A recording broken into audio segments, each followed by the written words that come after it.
Buenos días, siendo hoy miércoles 1 de julio del presente año, 7:30 am de la mañana, damos inicio al primer foro virtual de oftalmología con el tema degeneración corneal, el cual está enfocado en la queratopatía en banda.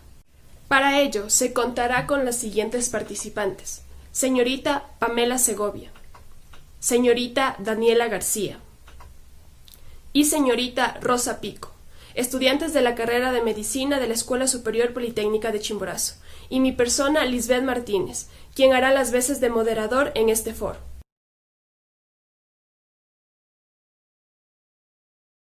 Se iniciará con la apertura del foro, posteriormente con la intervención de cada uno de los participantes. Las reglas bajo las cuales se regirá el siguiente foro son las siguientes. Cada participante tiene 2 minutos aproximadamente para realizar su intervención. No puede pasar el tiempo establecido, ya que este conllevará a una sanción. La degeneración corneal enfocada en queratopatía en banda es un tema oftalmológico de suma importancia debido a su alta incidencia y complicaciones que ésta conlleva, por lo que es sumamente importante conocer su etiología, factores de riesgo y el tratamiento más adecuado que se emplea en la misma. Vamos a iniciar con la intervención de todos nuestros panelistas, para lo cual le pedimos a la señorita Rosa Pico que nos ayude con un poquito de la introducción, qué es esta patología, que nos hable un poquito de su fisiopatología y su etiología. Recuerde que tiene un tiempo delimitado, el cual no debe ser sobrepasado ya que tendrá una sanción. Señorita Rosa Pico, por favor, inicie con su intervención. Degeneración corneal. La córnea actúa como un escudo protector del ojo, protegiéndolo del polvo, de los gérmenes y otros factores de riesgo, y esta a su vez controla el enfoque y la entrada de la luz. De hecho, es la primera de los lentes que forma el sistema óptico y es la responsable de las 2/3 partes de la potencia refractaria del mismo. Diversas enfermedades degenerativas de la córnea pueden alterar sus características y provocar una visión defectuosa. Entre ellas está la queratopatía en banda, en la que típicamente se forma una opacidad horizontal que crece desde la córnea periférica hacia la central.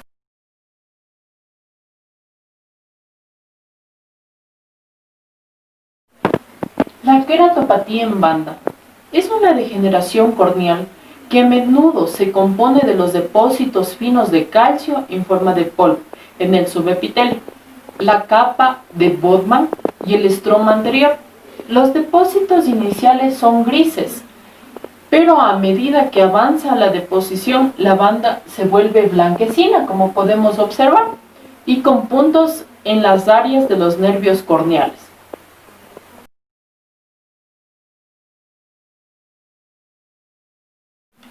Este tipo de degeneración es de etiología múltiple y se han descrito numerosos procesos metabólicos, inflamatorios y degenerativos, acompañada de formas características a la artritis reumatoide juvenil oligoarticular. También es frecuente en procesos inflamatorios oculares de larga duración, como el hiperparatiroidismo, intoxicación por vitamina D, sarcoidosis y lepra. Por último, puede ser el resultado de la acción de diversos tóxicos sobre la córnea, en especial vapores mercuriales y sustancias irritantes. Algunas literaturas mencionan que es generalmente de etiología idiopática.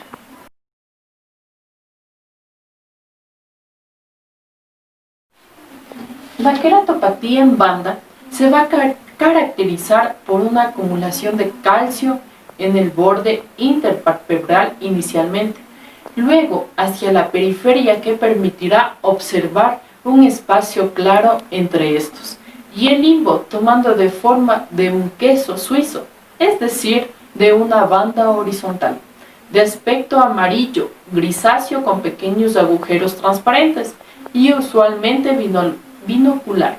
Los depósitos de calcio espesados pueden causar la ruptura del epitelio subyacente, lo que resulta en la aparición de la emisión de erosiones epiteliales corneales espontáneas y recurrentes o defectos especiales. Damos las gracias a la señorita Rosa Pico por su tan valiosa intervención.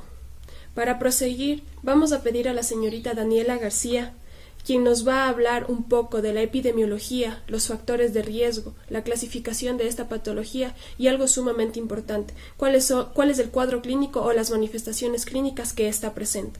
Señorita Daniela García, por favor continúe. Reiteramos que tiene un tiempo delimitado.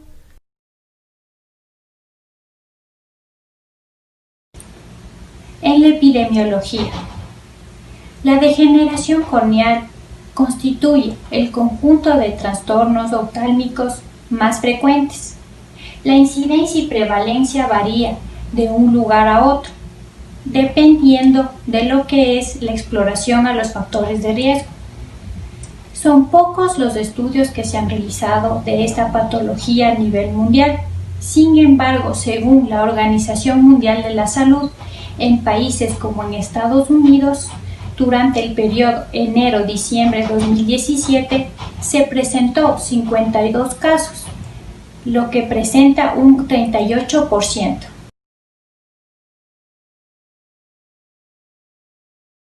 En los factores de riesgo, entre las anomalías que incrementan el riesgo de aparición de esta patología, tenemos la uveitis, la queratitis séptica, que en sí va a ser la evaporación de lágrimas que van a conducir a la deposición de fosfato de calcio en la zona interpalpebral, el trauma a la córnea, la cirugía de córnea y el hiperparatiroidismo, la toxicidad por vitamina D, la mieloma múltiple y la exploración química o tópica, particularmente lo que es el mercurio, fosfato, aceite de silicona, entre otros. Y por último vamos a tener la alcalosis de córnea y la retinopatía del prematuro.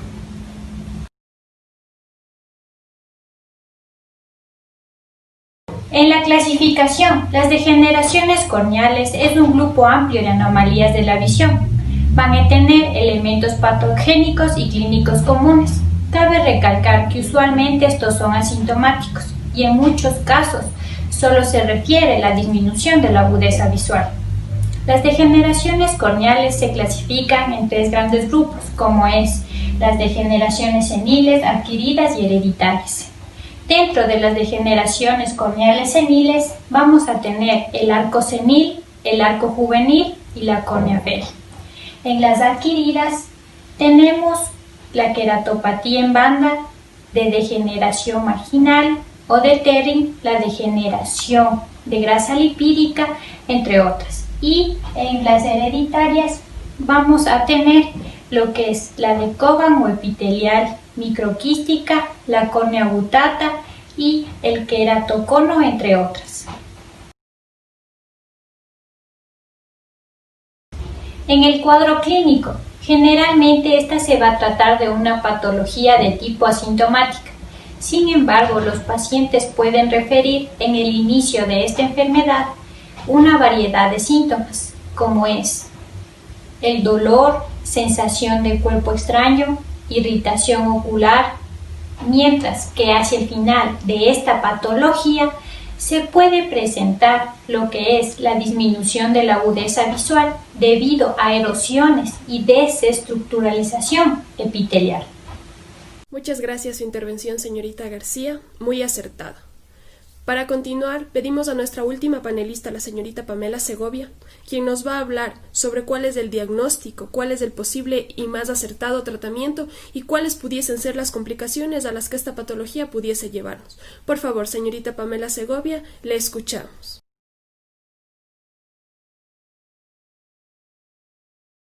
Diagnóstico. Se basará principalmente en la historia clínica y el examen con lámpara de hendidura.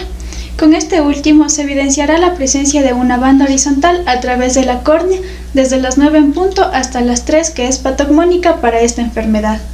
No obstante, se deberá tener en cuenta que la etiología de la queratopatía de banda es extensa, por lo que es imperativo obtener una historia clínica exhaustiva y una evaluación serológica para identificar cualquier patología causal subyacente.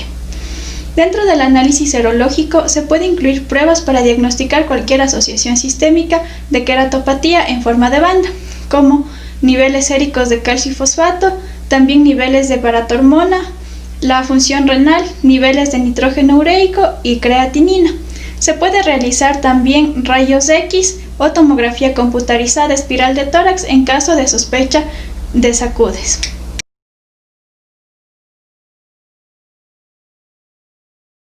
Tratamiento. El tratamiento de esta patología dependerá del estado y evolución del paciente, teniendo en consideración que los pacientes con queratopatía en banda suelen ser asintomáticos y pueden tratarse adecuadamente con observación. Sin embargo, la irritación ocular leve se puede controlar con gotas lubricantes, geles o ungüentos. La irritación moderada a severa puede manejarse con lentes de contacto blandos. También pueden usar lentes de contacto rígidos permeables a gases o una lente escleral. Si el eje visual está despejado, para corregir la discapacidad visual debido al astigmatismo irregular que provoca esta anomalía. Otra opción de tratamiento es el quirúrgico. Este se indicará en los casos que coexista discapacidad visual o molestias en la superficie ocular que no pueden manejarse adecuadamente con medios conservadores y debido a la ubicación anatómica de los depósitos calcificados. En la antigüedad, la queratectomía superficial era el procedimiento de elección. Sin embargo, puede dejar una superficie refractiva irregular y una visión deficiente si se realiza de forma demasiado agresiva. Otra alternativa es el láser excimer, un tipo de queratectomía fototerapéutica que se ha vuelto cada vez más popular como una alternativa a la queratectomía superficial manual. Este procedimiento elimina aproximadamente 0.25 micras de un estroma corneal normal por pulso, lo que permite una extracción más precisa, con menos cicatrización posoperatoria que las técnicas manuales, que no genera una gran reacción cicatricial y actúa como sustrato adecuado para promover la correcta adherencia del epitelio.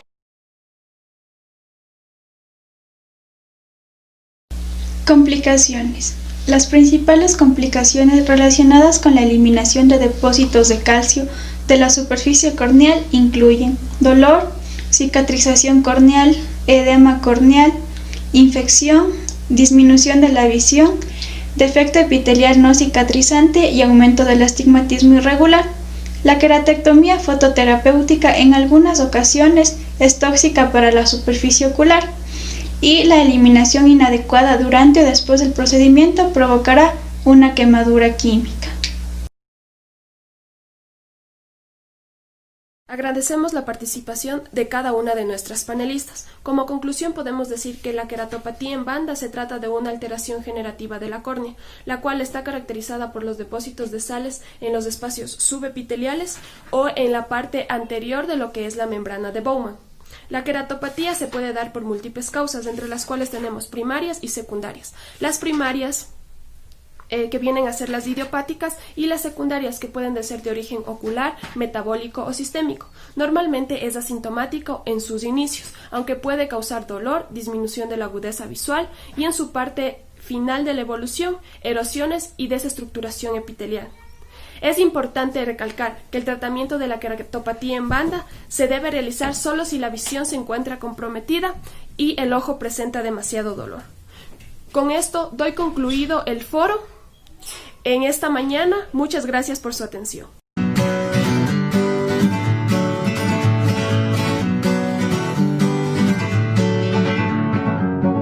Feeling my way through the darkness, guided by a beating heart. I can't tell where the journey will end. Doctor Guillermo Arellano, compañeros, sean ustedes bienvenidos a este foro Casa Abierta sobre el tema de el manejo y tratamiento de las enfermedades de la uña, en el cual contaremos con diversos panelistas, cada uno expertos en su tema, para conversar sobre una pequeña actualización en el tema respectivo. Vamos a empezar, cada panelista explicando las reglas del foro. Cada panelista tendrá un tiempo límite de 5 minutos para poder explicar la actualización sobre el manejo y tratamiento de cada una de las patologías. Posterior a eso, tendremos un análisis y las diversas conclusiones. Voy a invitar a nuestro primer experto del foro sobre el tema de las enfermedades de la uvea. Así que invitamos al doctor Luis Vaca, y nos va a acompañar explicándonos sobre el tema de uveitis. Muchas gracias, doctor Dávila. A continuación, vamos a hablar sobre el tratamiento de la uveitis. Pero antes que nada tenemos un principio del tratamiento de la uveitis. El primero es que antes de dar el tratamiento antiinflamatorio e inmunosupresor, tenemos que descartar las uveitis infecciosas, las uveitis traumáticas postquirúrgicas, las uveitis inducidas por drogas, igual enfermedades autoinmunes y también las uveitis idiopáticas, que dan alrededor del 30 a 40% de los pacientes. El principio que tenemos que tener en cuenta es ver si la disminución de la agudeza visual es debido a una inflamación o a otra causa, ya que en la mayoría de las uveitis la agudeza visual es mayor o menor por la inflamación de las estructuras que se ven afectadas. Y el último principio que debemos tener en cuenta es evitar de cualquier modo una inflamación mantenida que pueda dañar estructuras oculares críticamente, como puede ser edema macular quístico, hipotonía o un glaucoma de difícil control. Iniciando con el tratamiento, la actitud terapéutica en las uveitis incluyen dos vertientes: el tratamiento sintomático y el tratamiento etiológico. El tratamiento sintomático recurre esencialmente a los corticoides, que pueden asociarse a colirios midriáticos y antihipertensivos. En las uveitis anteriores, los corticoides se administrarán por vía tópica mediante colirio, en ausencia de afección epitelial de la córnea y después de 48 horas de un posible tratamiento antiviral o antibiótico. Se iniciará con un corticoide potente, la dexametasona, según un ritmo de administración proporcional a la gravedad de la inflamación del segmento anterior.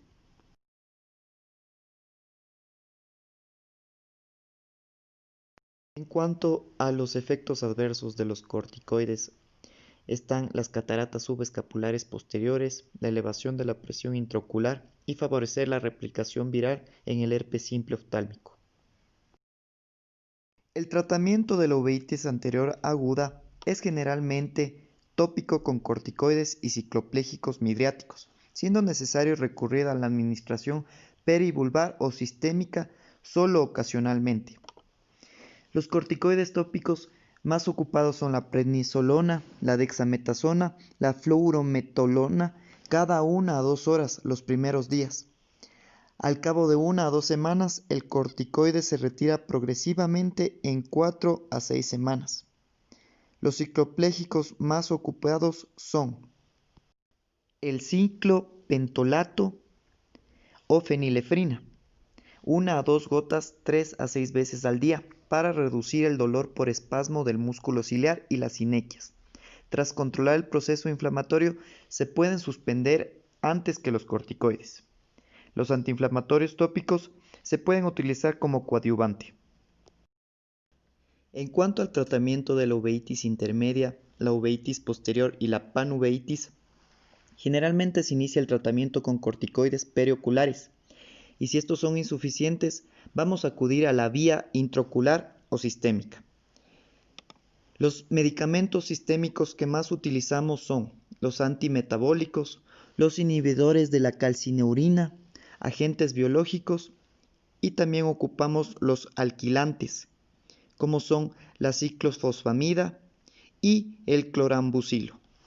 Para concluir con el tratamiento de la uveitis, no debemos olvidar que este depende de su localización, de la etiología de la enfermedad y también de su gravedad.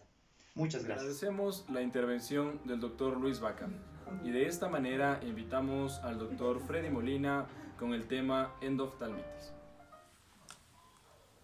Muy buenos días, doctor, compañeros. Nosotros vamos a seguir con el foro y esta vez les vamos a hablar un poco sobre la endoftalmitis. Vamos a hacer un poco de recuento y vamos a hacer un reconteo de los signos y síntomas del cuadro clínico también que se presentaron. Y vamos a encontrar que la clínica característica del dolor es la pérdida de la visión. Pero también puede haber una inflamación mayor o menor en la cámara anterior, pero el 100% de los afectados tendrá vitritis y alteraciones retinianas. También el daño tisular es el resultante de la invasión directa de los microorganismos, la liberación de las toxinas bacterianas y la respuesta inflamatoria del huésped. Siguiente, por favor. Para el manejo de esta patología nosotros tenemos muchísimas alternativas. El manejo se hace netamente por antibacteriales, antibactericidas, goteros, soluciones oftálmicas, corticoides, en fin, muchísimo tipo de medicación. También se necesita mucha limpieza y mucha asepsia en todo lo que es la región oftálmica para que no tenga una reinfección o se produzca un daño mucho más crónico. Como tratamiento tenemos primero antimicrobianos, como ya habíamos hablado, intravenosos, ya que estamos ante una infección endovascular. Como siguiente línea tenemos una vancomicina, que es de elección, y para cubrir gram positivos de asociarse con la amikacina para los gram negativos. Los ojos con infecciones por bacterias gram negativos tienen menos posibilidad de la visión útil.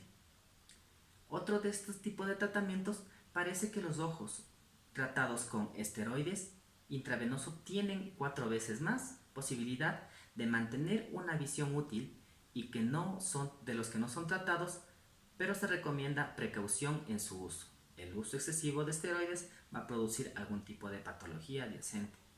En cuanto en la realización de la vitrectomía posterior, parece que se puede triplicar la posibilidad de mantener una visión útil y reducir por 3 la posibilidad de enucleación y también de lo que se denomina la evisceración. Muchas gracias. Agradecemos la excelente participación del Dr. Freddy Molina. De esta manera llamamos al Dr. Carlos Vázquez, quien intervendrá en este foro sobre el tema de panoftalmitis. Respecto a la panoftalmitis, vamos a ver lo que es su manejo y su tratamiento.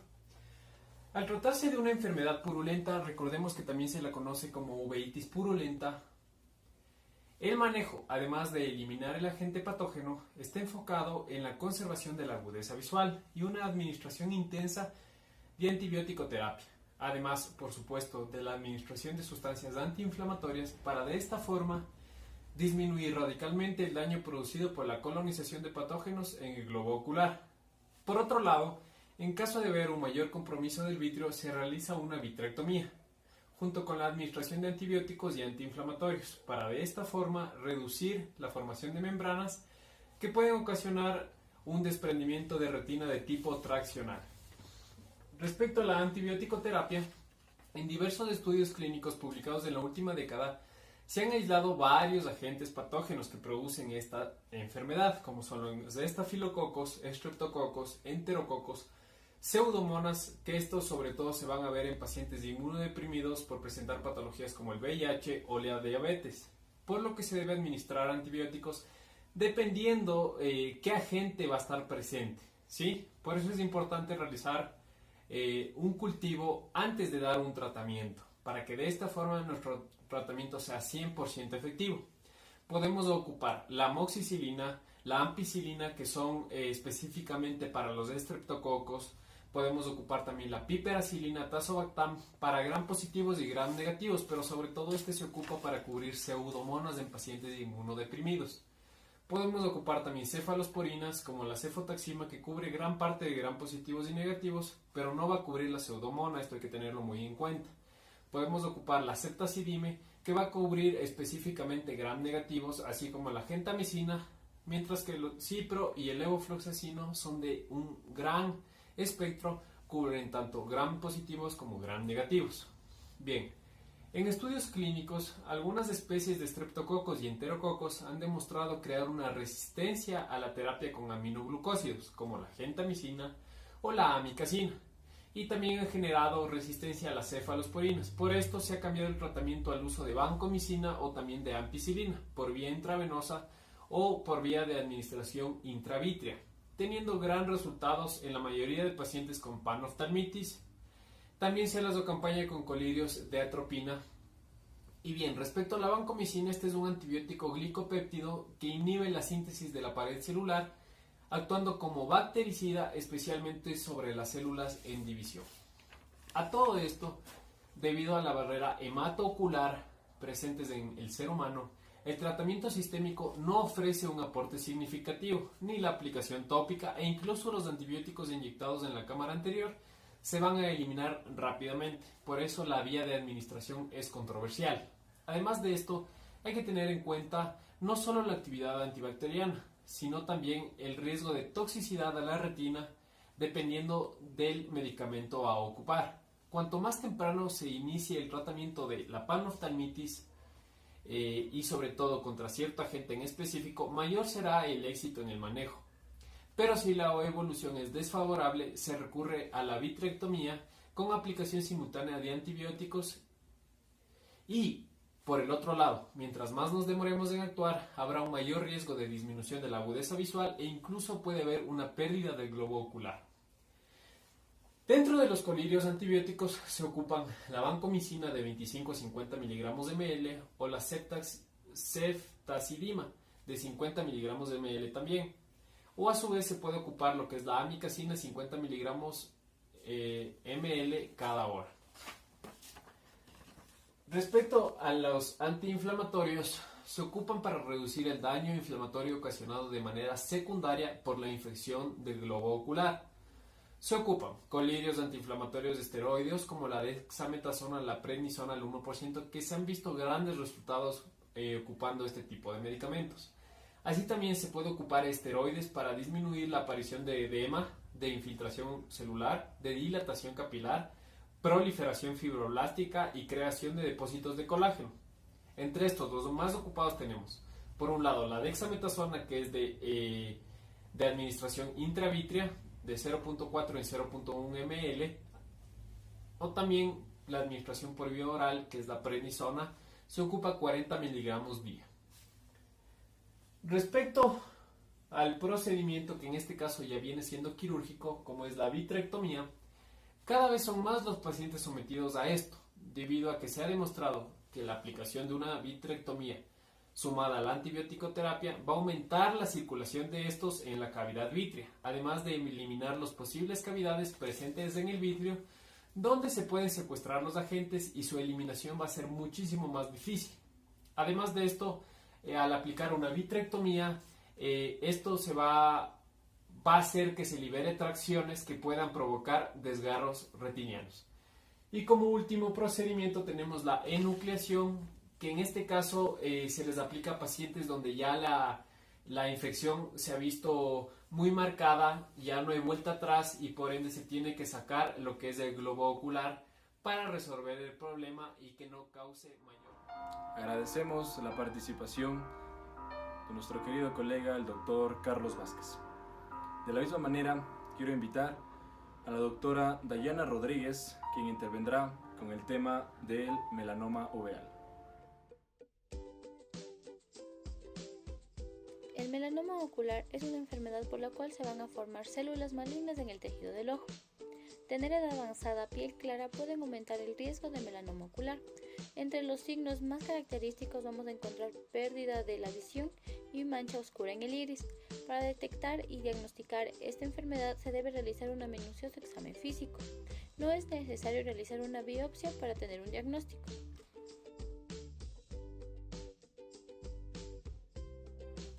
Existen varios factores que van a afectar el pronóstico y las opciones de tratamiento del melanoma.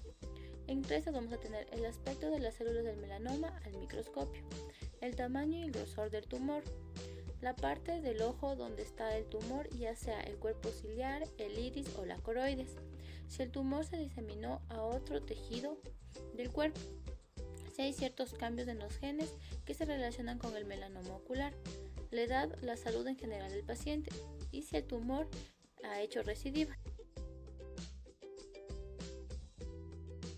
Para describir el melanoma ocular y planificar el tratamiento se debe utilizar los siguientes tamaños. Se dice que es pequeño si el tumor mide de 5 a 6 milímetros de diámetro y tiene de 1 a 3 milímetros de grosor. Se lo conoce como mediano cuando el tumor mide de 16 milímetros o menos y de 3.1 a 8 de grosor. Grande si este va a medir más de 8 milímetros de grosor y tiene cualquier diámetro, o al menos 2 milímetros de grosor y más de 16 milímetros de diámetro. Sabemos que el cáncer se disemina en el cuerpo de tres maneras, tanto por tejido, sistema linfático y sangre del tejido. El cáncer va a ir desde donde comenzó hasta las áreas más cercanas del tumor. Por el sistema linfático, como su nombre lo dice, va a trasladarse por los vasos linfáticos y en la sangre igual por los vasos sanguíneos a todo el cuerpo. Puntos importantes. Hay diferentes tipos de tratamiento para los pacientes que presentan melanoma ocular. Se utilizan 5 tipos de tratamiento estándar que son cirugía, la espera cautelosa, radioterapia, fotocoagulación y termoterapia. Se están realizando nuevos tratamientos en base a ensayos clínicos. El tratamiento para el melanoma ocular puede causar efectos secundarios. La cirugía es la forma de tratamiento más común para el melanoma ocular. Se utilizan los siguientes tipos de cirugía. La resección es la cirugía para la que se extrae el tumor y una pequeña cantidad de tejido sano alrededor. La enucleación, en esta se va a extirpar todo el ojo y parte del nervio óptico. Esto se va a llevar a cabo siempre y cuando no se pueda salvar la vista y el tumor es demasiado grande y se ha diseminado al nervio óptico. La exenteración es la cirugía en la que se extirpa el ojo, el párpado, los músculos, los nervios y la grasa de la cuenca ocular. Después de esta cirugía se puede colocar un ojo artificial o una prótesis. La espera cautelosa es el control atento de la afección de un paciente sin dar tratamiento, a menos que se presenten signos y síntomas o estos cambien drásticamente. Se van a obtener imágenes durante un tiempo para registrar el tamaño del tumor y la rapidez con la que crece. Esta espera cautelosa se lo usa en pacientes que no presentan signos ni síntomas y el tumor no crece y se queda de tamaño pequeño. La radioterapia es un tratamiento del cáncer en el cual se usan rayos X de alta energía u otros tipos de radiación para que las células cancerosas dejen de crecer. Hay dos tipos de radioterapia, la externa y la interna. La radioterapia externa, en esta se va a usar una máquina que va a enviar radiación hacia el cáncer desde el exterior del ojo. Aquí hay dos tipos, la radioterapia de haz externo con partículas cargadas. Aquí se usa una máquina que va a dirigir partículas como son protones o iones hacia el hilio de las células cancerosas para destruirlas. Y esto nos va a hacer que no se dañe el tejido sano. También se usa la terapia de Camknife. Es un tipo de radiocirugía estereotípica que se usa para algunos melanomas. En esta terapia se la puede administrar en una sola dosis del tratamiento, porque se usan rayos gamma que son enfocados hacia el tumor precisamente. La radioterapia interna.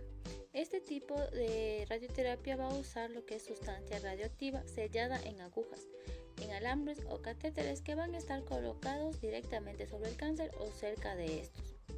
Hay algunas formas de administrar. Esta se usa para no dañar a los tejidos cercanos que están sanos. Vamos a encontrar la radioterapia con placa localizada, tipo de radioterapia interna que se puede utilizar para tratar tumores oculares, que se pegan semillas radioactivas en uno de los lados del disco que se llama placa y luego la placa se coloca directamente en la pared exterior del ojo, cerca del tumor. El lado de la placa contiene semillas que puedan frenar el tumor crezca. La placa protege a los otros tejidos cercanos para que no se dañen con la radiación. De esta manera, agradecemos la participación de todos nuestros expertos en cada una de sus diversas patologías. De esta misma forma, vamos a presentar las diversas conclusiones que este foro Casa Abierta sobre el manejo y tratamiento de las enfermedades de la uvea nos plantean en este momento. Como último punto, vamos a dar a conocer algunas conclusiones de manera general sobre nuestro foro Casa Abierta. La uveitis va a ser la patología que se va a presentar con mayor frecuencia dentro de todas las enfermedades de la uvea. A la uveitis se la va a denominar como la inflamación de la uvea, es decir, que puede comprometer todo el tracto uveal, tanto como el iris, el cuerpo ciliar y la coroides. También esta puede comprometer estructuras vecinas, como el vítreo, la retina, el nervio óptico y los vasos. Por lo tanto, el término uveitis va a hacer referencia a cualquier inflamación de las estructuras intraoculares. La uveitis van a ser procesos que van a requerir una adecuada valoración oftalmológica y sistemática, con un adecuado empleo de los recursos y de pruebas complementarias. Para su tratamiento se va a plantear en base a la etiología o a la patogenia de la enfermedad de base. Requieren de una estrategia de control local ocular y en algunos casos también de una estrategia de control sistémico, procedida de una administración de antiinfecciosos o inmunosupresores en dependencia de los casos que se necesiten. Agradecemos la participación de todas las personas que nos estén viendo y en especial al doctor Guillermo Arellano, representante de la Cátedra de Oftalmología en la Escuela Superior Politécnica de Chimborazo.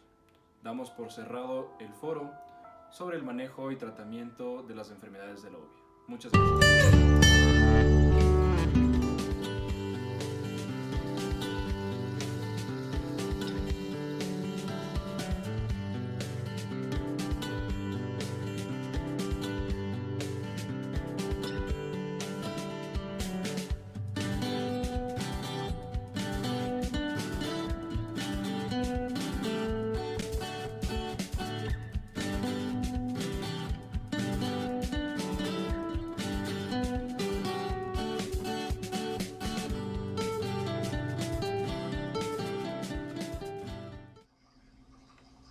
Buenos días, el día de hoy, lunes 29 de junio, siendo las 8 a.m., se realiza el foro virtual titulado Retinosis pigmentaria.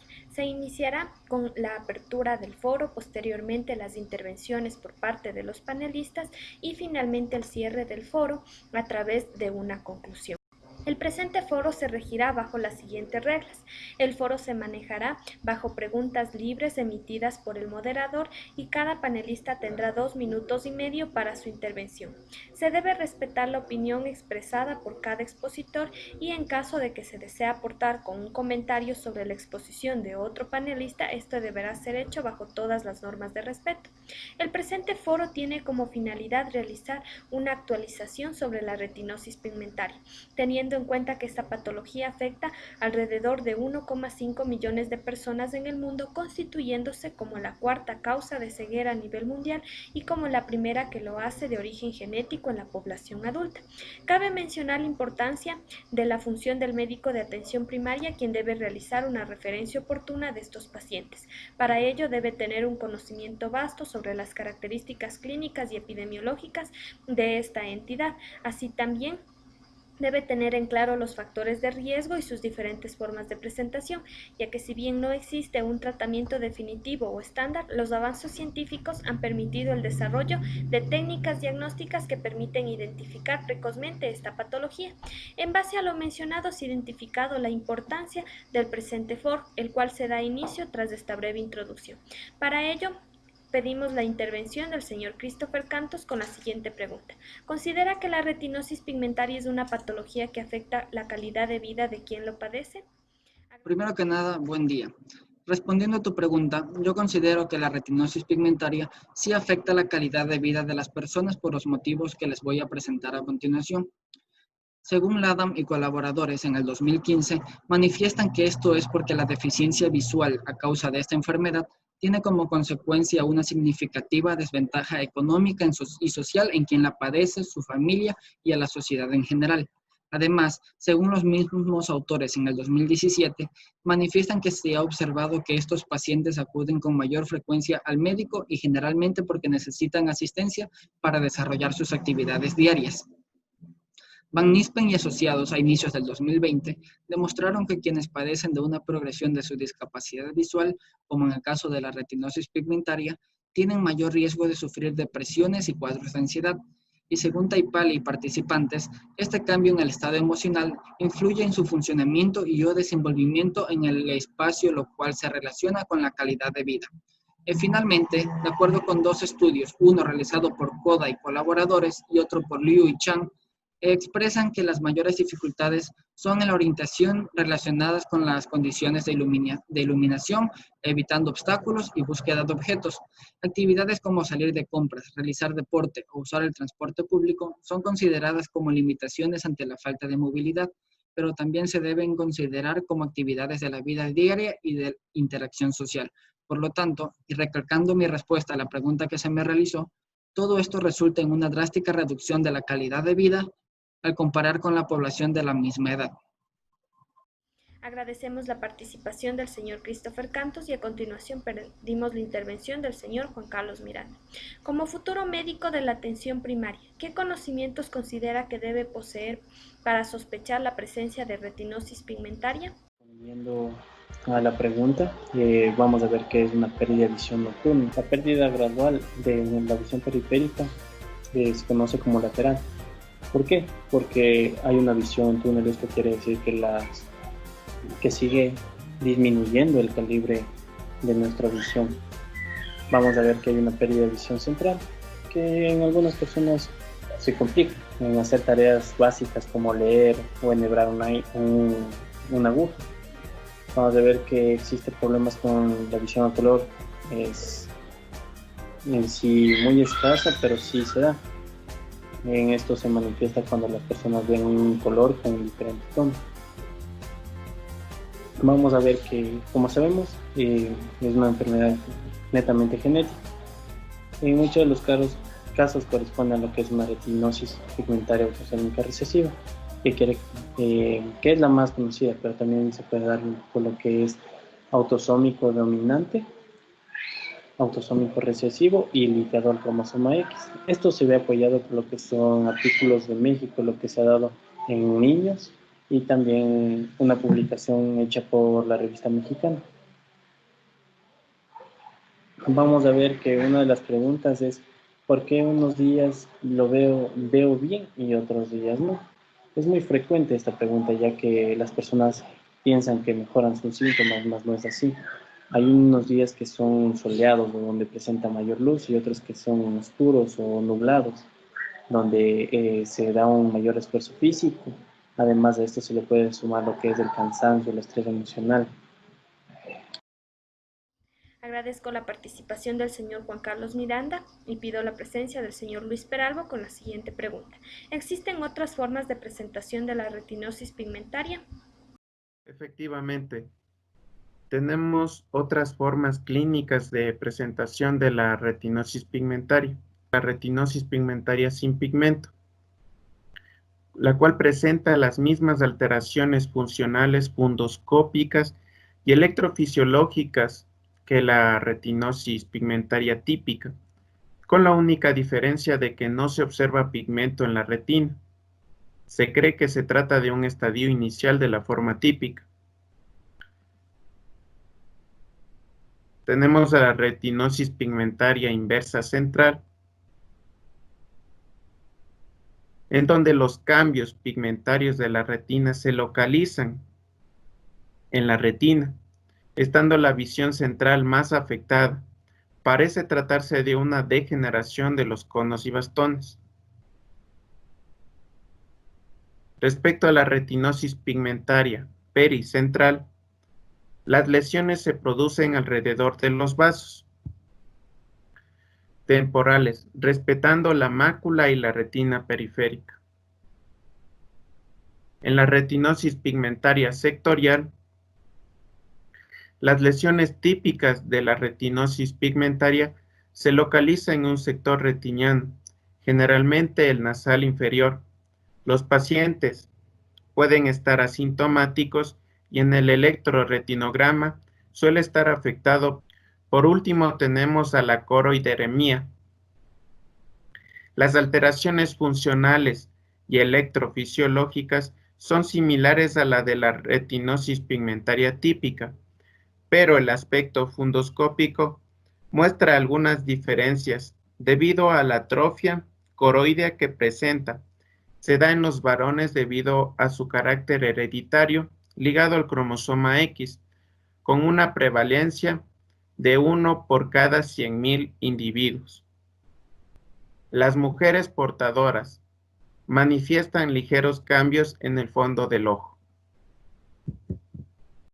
Agradezco la participación del señor Luis Peralvo y pido la intervención de la señorita Jennifer Chancay con la siguiente pregunta. ¿Cuáles son los avances diagnósticos que se han desarrollado en torno a la retinosis pigmentaria? Respondiendo a su pregunta respecto a los avances diagnósticos de la retinosis pigmentaria, en una revisión publicada por la revista PubMed del año 2018 de título Retinosis pigmentaria, avances recientes y direcciones futuras en diagnósticos y manejo, se menciona que los avances en la tecnología de imágenes retinianas han permitido tener mayor seguridad en cuanto al diagnóstico de retinosis pigmentaria. El diagnóstico se puede hacer con frecuencia en base a la presentación clínica y recurriendo a los exámenes, pero debe confirmarse con electrofisiología y pruebas genéticas si están disponibles.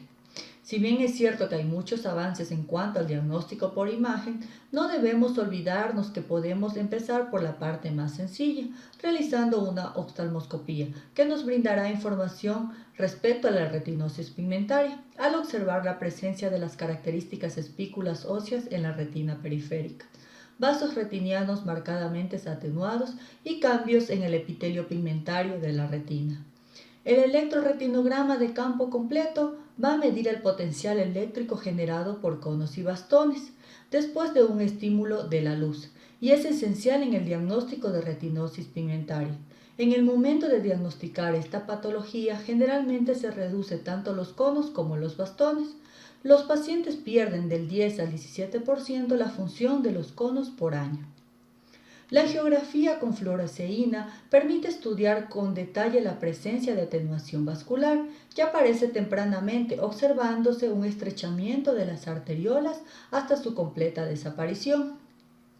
La tomografía de coherencia óptica ha permitido a los médicos e investigadores a medir los fotorreceptores restantes en la mácula, lo que permite una documentación más sensible y objetiva en la progresión de la enfermedad. La evaluación del campo visual en pacientes con retinosis pigmentaria es importante para el seguimiento de la progresión de la enfermedad y para documentar el grado de pérdida visual periférica. Respecto a las pruebas genéticas, son unos de los avances más recientes en cuanto a determinar a los genes involucrados en la retinosis pigmentaria. La secuencia del ADN de próxima generación ha permitido descubrir nuevos genes de la enfermedad de la retinosis pigmentaria y ha facilitado enormemente las pruebas genéticas, con detección de variantes patógenos entre un 50 a un 60% en los pacientes. Las pruebas genéticas deben ir acompañadas de asesoramiento genético. Agradezco la participación de la señorita Jennifer Chancay y a continuación pido la intervención de la señorita Sandra Valdivieso con la siguiente pregunta. ¿Qué patologías podrían ser confundidas con una retinosis pigmentaria? Respondiendo a tu pregunta acerca de la retinitis pigmentosa, nosotros hemos realizado varias revisiones en el Sevier Cochrane lógica de los años 2017 y del año 2019. También se ha visto que el diagnóstico diferencial de esta patología se lo ha llevado a cabo con lo que es una retinopatía por cloroquina, una retinopatía por tiroxadina terminal, una neuroretinitis sifílica terminal, una retinopatía paraneoplásica, una retinopatía traumática y la sífilis congénita o adquirida. Vamos a comenzar hablando de la retinopatía por cloroquina. La diferencia de la retinopatía pigmentaria se va a presentar porque va a haber una ausencia de las espículas óseas debido a esta ausencia de la configuración perivascular y además que se va a producir una atrofia óptica que no es seria. Tenemos otra, lo que es la retinopatía por tiroxadina terminal, en la cual no van a existir cambios pigmentarios similares a las placas y no van a presentar una nictalopía. Tenemos también una neuroretinitis sifílica terminal, en la cual la nictalocopía va a ser leve y va a presentar también una afectación que va a ser asimétrica con un descubrimiento coroideo leve o ausente. tenemos una retinopatía paraneoplásica, como podemos observar en la imagen, lo cual se va a distinguir de esta retinopatía pigmentosa porque la evolución va a ser mucho más rápida y los cambios pigmentarios también van a ser leves o incluso pueden estar ausentes. Tenemos una retinopatía traumática que se va a producir durante varios meses después de un traumatismo, ya sea cerrado o penetrante del ojo. Lo que es el epitelio pigmentario de la retina se va a atrofiar y los pigmentos oscuros van a migrar a lo que es la retina superficial, especialmente a lo largo de los vasos retinianos. Este patrón de las espículas óseas es a veces indistinguiblemente observado en la retinitis pigmentaria. Estos cambios van a dar lugar a lo que es una pérdida de la visión, pero a diferencia de la retinitis pigmentaria, la pérdida no va a ser progresiva con el tiempo. Por último, tenemos la sífilis congénita o adquirida que puede simular a una retinitis pigmentaria avanzada. Sin embargo, la retinitis pigmentaria, la sífilis, porque va a producir lo que son cambios en la pigmentación irregular y cicatrices corioretinianas en la retina. Agradezco la intervención de la señorita Sandra Valdivieso. Finalizado el periodo de intervenciones, se procederá a emitir la siguiente conclusión. La retinosis pigmentaria es una patología que afecta a la calidad de vida de quien lo padece. Por ello es fundamental que ésta sea identificada en etapas tempranas, siendo esencial para ello la participación del médico de atención primaria, quien abre el camino hacia un diagnóstico precoz de esta entidad. Además, resulta esencial indagar en las discapacidades funcionales y afectaciones psicológicas que con frecuencia se presentan en estos pacientes con la finalidad de mitigar su padecimiento. Se ha llegado al fin del presente foro. Agradezco la intervención de todos los panelistas y su excelente participación. El que estudia para aprender, el que estudia para enseñar, pero más el que lo hace para curar. Bienvenidos al foro Casa Abierta de Oftalmología, donde vamos a tratar con nuestros panelistas especializados en el tema sobre el papiledema, diagnóstico y tratamiento. Los temas a tratar van a ser los siguientes: papiledema, concepto, etiología, patogenia, diagnóstico y tratamiento.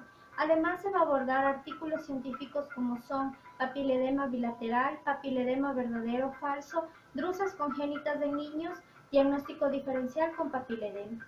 Nuestros panelistas son Fanny Castro, Yuri Chacha, Ronnie Poveda, Marcelo Castillo, Cecilia Callambe, Alexis Payares y como moderadora Valeria Jerez. Vamos a empezar con nuestra primera panelista.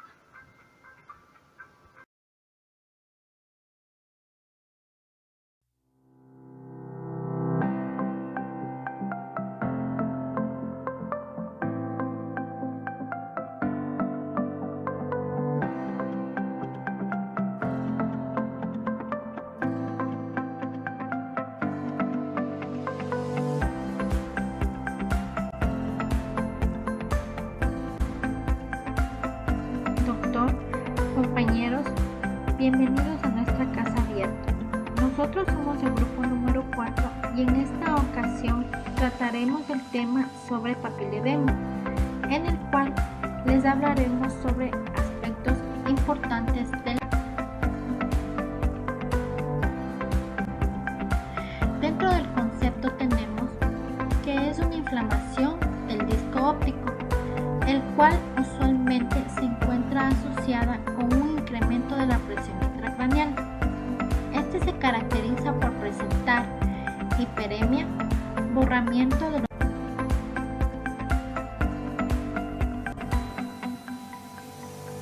El papiledema es una condición que usualmente se manifiesta en ambos ojos, como un edema bilateral del disco óptico.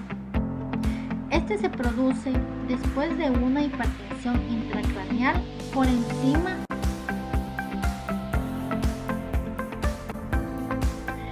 Dentro de la etiología tenemos que existen mecanismos de producción de aumento de la presión intracraneal, como son el aumento de la cantidad de tejido intracraneal por una lesión que ocupa espacio, aumento de la producción de líquido.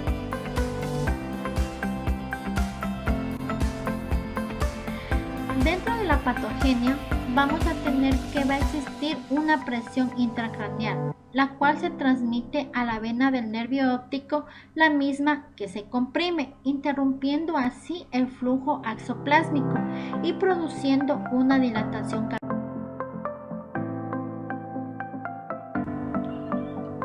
Dentro de las causas tenemos a las causas comunes, a las causas menos comunes y a las causas que han sido citadas pero que no han sido probadas.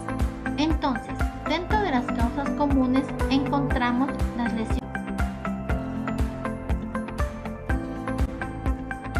Dentro de las causas menos comunes tenemos a las malformaciones arteriovenosas durales, el síndrome de apnea obstructiva del sueño, el síndrome de Guillain-Barré, tumores de la médula espinal,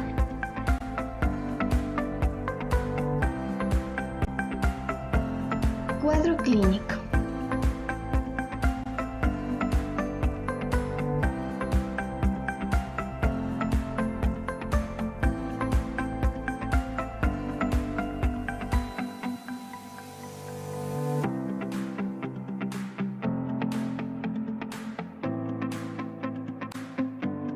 Manifestaciones oculares.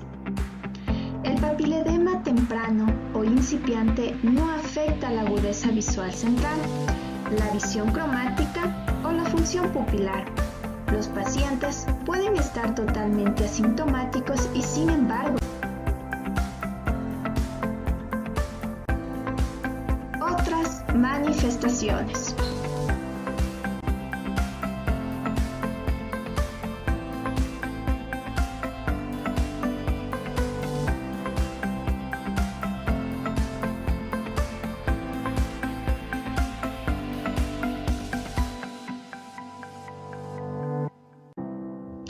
No focales. Cefaleas que ocurren diariamente de moderada intensidad, que tienden a empeorar con los movimientos oculares y en ocasiones son descritas como retrooculares. La cefalea tiende a focales. Signos neurológicos focales que pueden incluir debilidad o parestesias en caso de lesiones ocupantes, intracraneales, por ejemplo, tumores, abscesos, coágulos sanguíneos. Clasificación. De acuerdo a la progresión del papiledema, podemos clasificar el aspecto del fondo de ojo en 4 fases o estadios. Tenemos el incipiente. Este se caracteriza por una elevación junto a la que se borda. Vamos a tener que en el diagnóstico diferencial va a estar las inflamatorias, que van a ser la papilitis y la uveitis.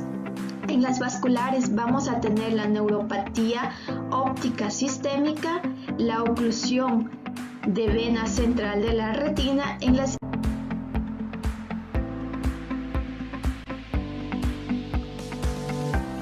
Diagnóstico.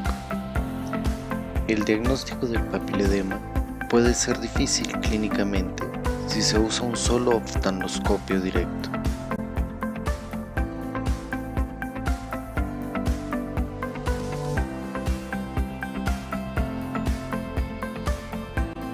Para establecer el diagnóstico se requiere de técnicas de visión estereoscópica en lámpara de hendidura, usando lentes especiales, ya sean de contacto o lentes no de contacto, para una mejor visualización del fondo del ojo.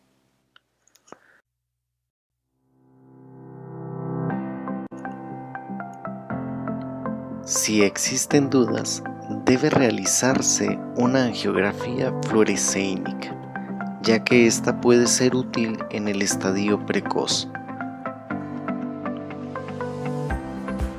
En los últimos 10 años se ha venido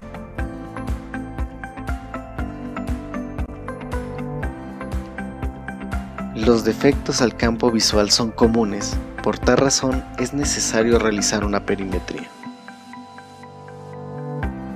El papiledema temprano causa ensanchamiento de la mancha ciega en más del 90% de los pacientes. A medida que el papiledema progresa, se comienza a afectar el campo nasal inferior, pero se puede presentar una variedad de defectos tales como reducción concéntrica generalizada, defectos arqueados, defectos paracentrales, así como visión de túnel, en que solo se conserva un islote temporal, similar al glaucoma, progresando a ceguera completa, que es vista cuando se presenta una disfunción severa del nervio óptico secundaria a la atrofia óptica posterior al papiledema.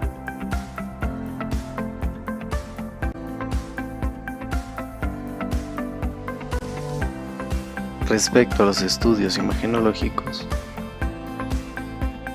una vez establecido el diagnóstico de papiledema y ante la sospecha de una hipertensión intracraneal, hay que realizar siempre una prueba de imagen, preferiblemente una resonancia magnética cerebral, que puede ser contrastada o no.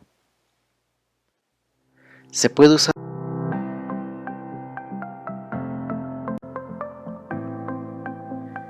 el tratamiento del papiledema está fundamentalmente dirigido a tratar la causa que lo provoca. Es por tanto imprescindible el seguimiento conjunto del paciente por neurólogos, neurocirujanos.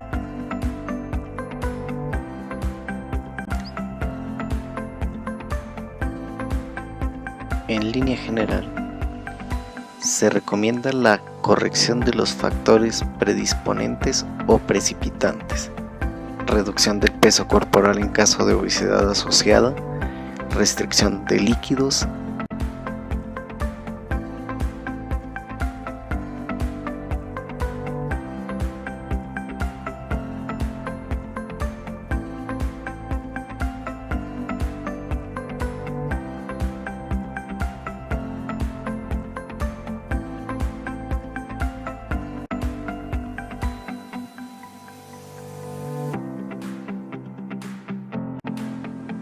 ependimoma espinal relacionado con el papiledema bilateral.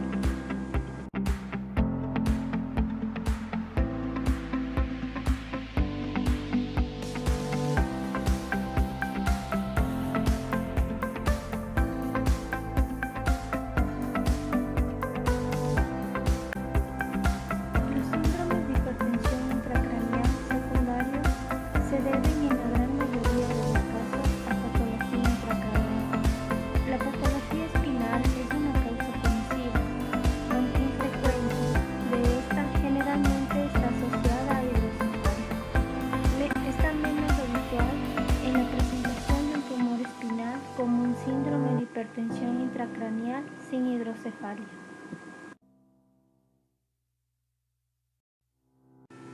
El ependimoma es un tumor de lento crecimiento que se origina de células de la pared de ventrículos cerebrales o del canal ependimario. Afecta a niños y adultos jóvenes.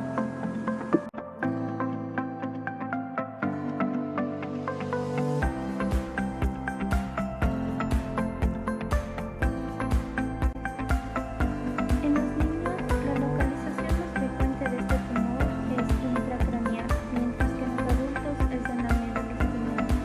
Vamos a encontrar el 70% intratentoriales y el 30% supratentoriales.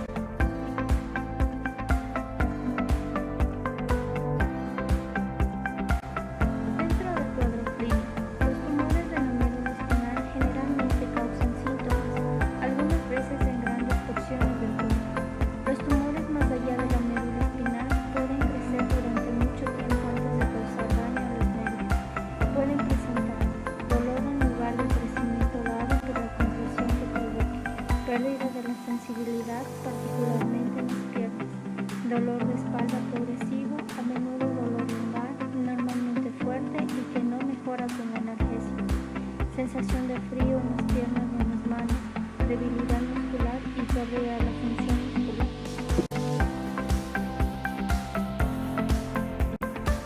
Cuando el crecimiento produce obstrucción a la circulación del líquido cefalorraquídeo, aparecen los síntomas del síndrome de hipertensión endocranial por hidrocefalia. Los síntomas pueden ser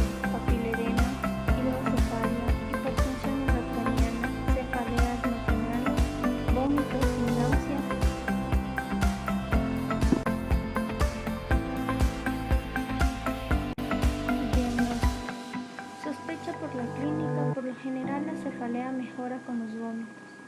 No mejora el dolor con la administración de analgésicos y aumenta la intensidad de los síntomas.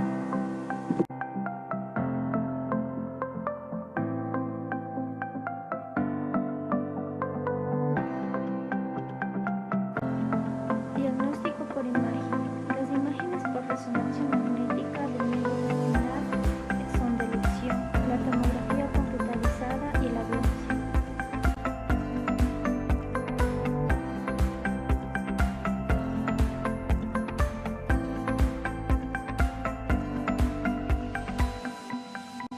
El propósito del tratamiento del tumor espinal es eliminar el tumor por completo. Los médicos deben tener en cuenta la edad y el estado de salud en general. También se debe considerar el tipo de tumor y si surge de estructuras de la espina dorsal o del canal medular o si se ha extendido a la espina dorsal desde una u otra parte del cuerpo.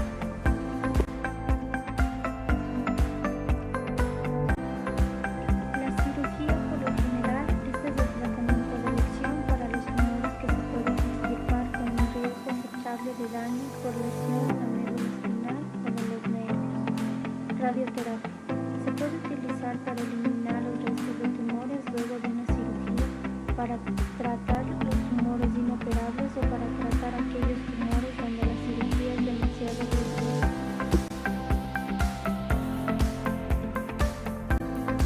La quimioterapia es un tratamiento convencional para muchos tipos de cáncer que consiste en usar medicamentos para destruir las células cancerosas e impedir su crecimiento.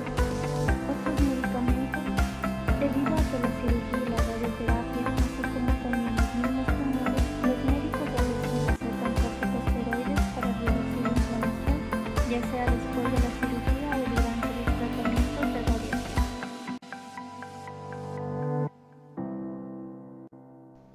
Papiledema verdadero o falso. El propósito fundamental de este artículo es describir el abordaje diagnóstico en una situación clínica sospechosa de papiledema y el papel de las nuevas tecnologías en este contexto.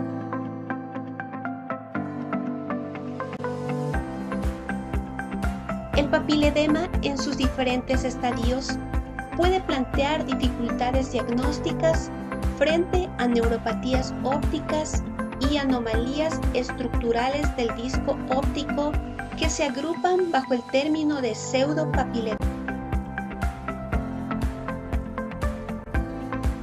Por ello, se han planteado dos escenarios hipotéticos clínicos bien diferenciados que permiten establecer con claridad un diagnóstico menos cerrado. En el primer apartado, papiledema versus pseudopapiledema, se comentan las alteraciones del disco óptico que pueden plantear dudas diagnósticas razonables, especialmente en la fase de papiledema incipiente. El edema de papila puede estar producido por múltiples causas y se debe realizar el diagnóstico diferencial con las neuropatías ópticas que cursan con edema de papila en algún momento de su evolución, pudiendo ser estas de causa isquémica, infecciosa, infiltrativa, tumoral o compresiva. En el segundo apartado, edema versus papiledema,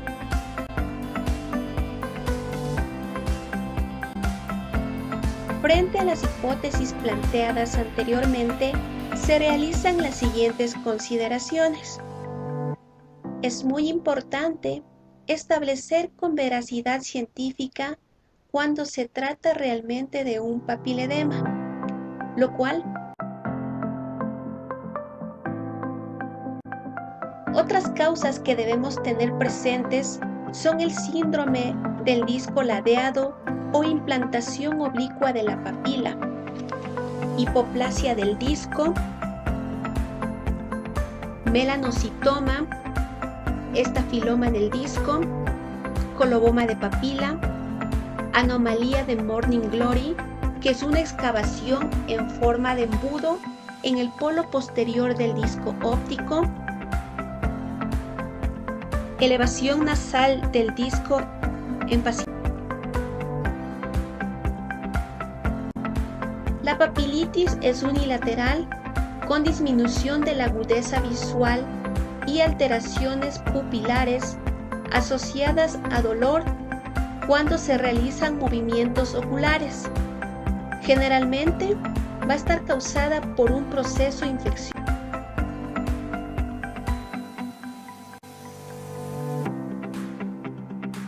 Frecuentemente se comete el error de realizar la exploración oftalmológica en primer lugar. Sin duda alguna, la anamnesis debe proceder a la exploración y obviamente a la práctica de pruebas complementarias.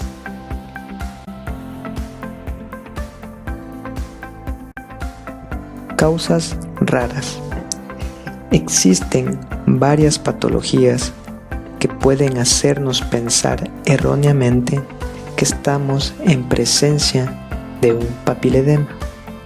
Es por eso la importancia de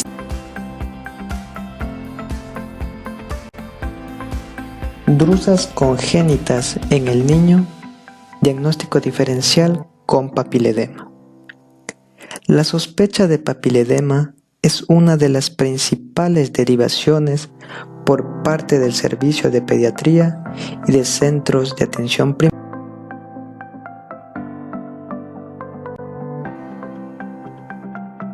Drusas del nervio óptico, también denominado drusen del nervio óptico o drusen del disco óptico.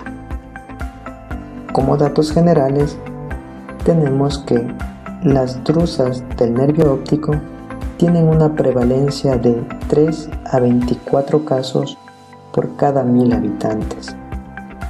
El predominio va a ser mayor en las personas de raza blanca, siendo más frecuente en mujeres que en hombres. La mayoría de estos casos se presenta de manera bilateral en un 75%, siendo el 25% unilateral.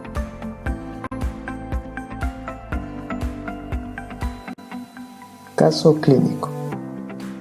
Paciente de 13 años sin antecedentes de interés, salvo sobrepeso, que acude a urgencias derivada por su pediatra debido a dolores de cabeza continuos e inespecíficos durante la exploración.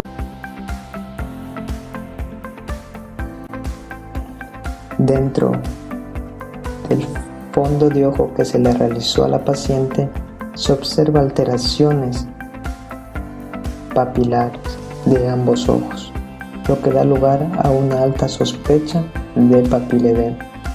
El gol estándar.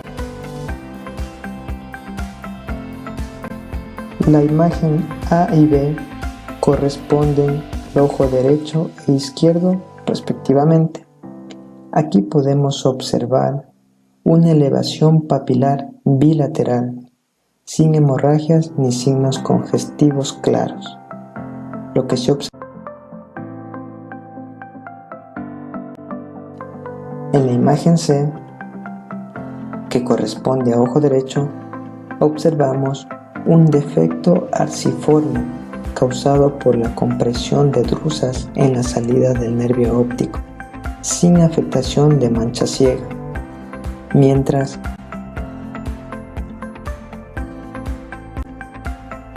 la imagen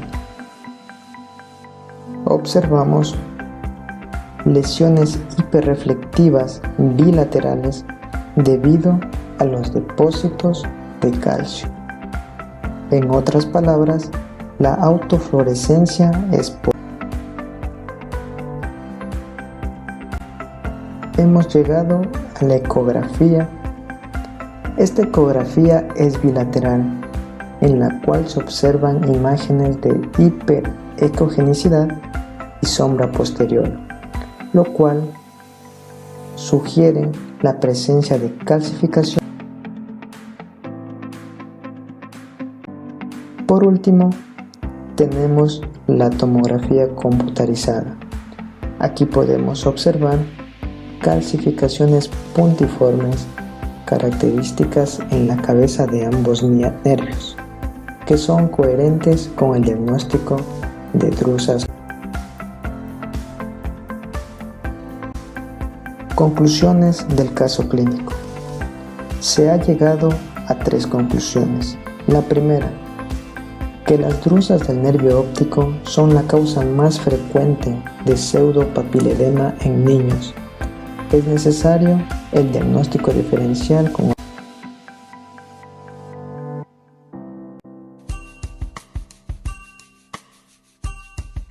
El edema de papila o de nervio óptico es una hinchazón o agrandamiento de este órgano.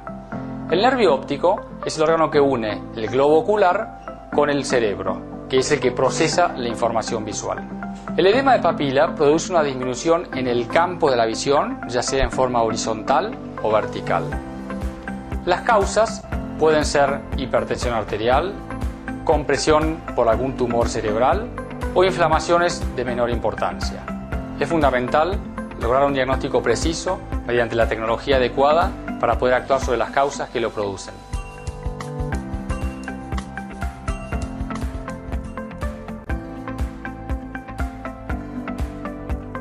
El examen completo de los ojos con dilatación de las pupilas, abriendo puertas para prevenir la ceguera. Durante el examen completo de los ojos con dilatación de las pupilas, el paciente recibe unas gotas especiales para dilatar las pupilas. Las pupilas se agrandan para permitir al oculista ver con claridad la parte posterior del ojo. Ahora que la parte posterior del ojo se ve mejor, el oculista busca señales de enfermedades comunes de los ojos que pueden causar ceguera, glaucoma, retinopatía diabética y degeneración macular relacionada con la edad.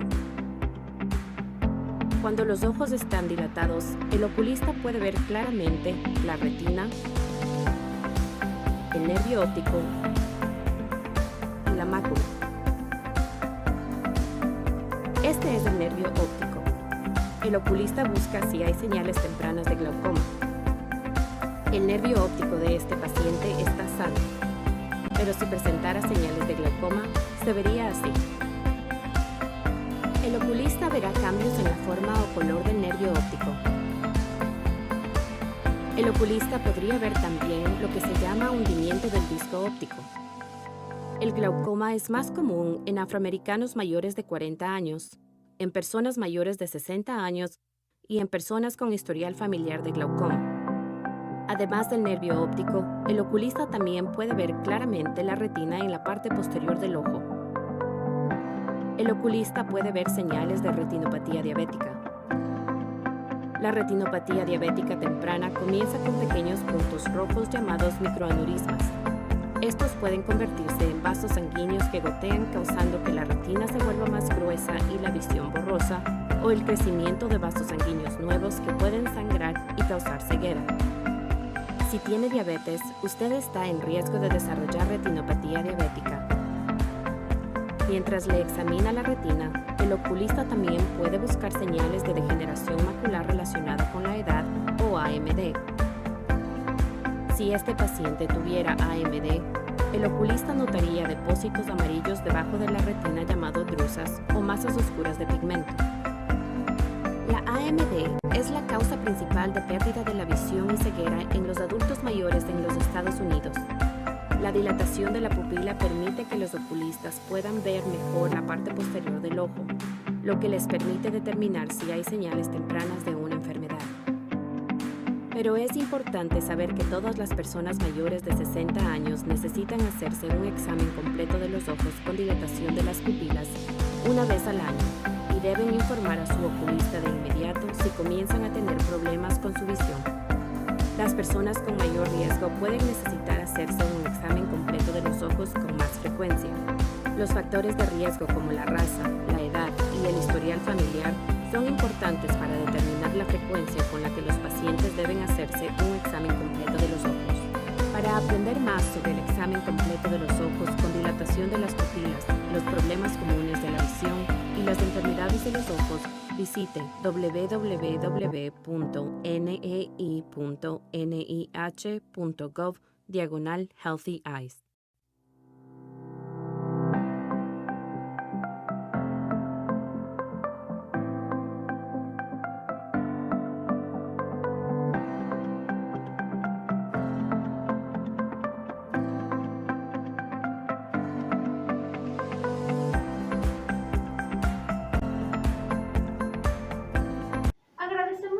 aporte de los panelistas y el público en general por su atención.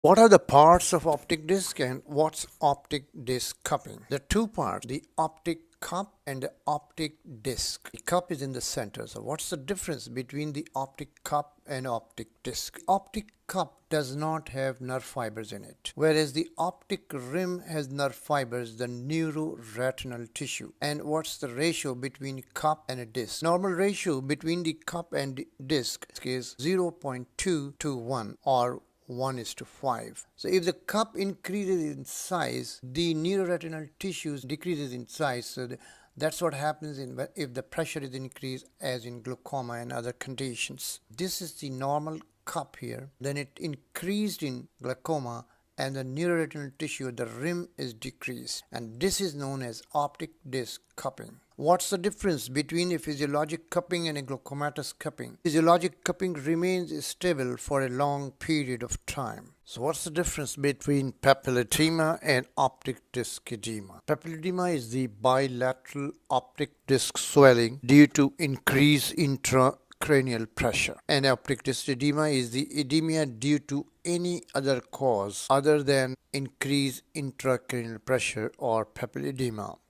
Examples are glaucoma, optic neuritis, or optic neuropathy that cause optic disc edema. What's the classic symptom of the papilledema? Transient visual obscurations in one or both eyes. How about visual acuity in papilledema? Affected only in severe papilledema. If there is enlargement of the blind spot and optic nerve atrophy, and then if there is a decrease in optic disc swelling, then this is an ominous sign. What investigation is done? Magnetic resonance angiography for venous sinus occlusion or for AV shunts. What pseudotumor cerebri? Increased CSF pressure with normal CSF indicate pseudotumor cerebri, and other name is idiopathic intracranial hypertension, and it occurs in young obese females, and treatment with acetazolamide, which decreases the CSF production, and shunt is done for the non-responders. What are the clinical features and examination findings of papilledema? It may be asymptomatic or present with headache in the early stages. There is venous engorgement is usually the first signs, with loss of venous pulsation, hemorrhages, blurring of the optic disc margins, and elevation of the optic disc.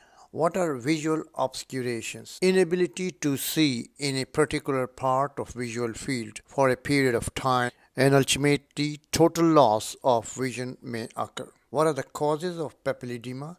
Trauma, tumor, infection, increased CSF production, decreased CSF reabsorption, and blockage to the CSF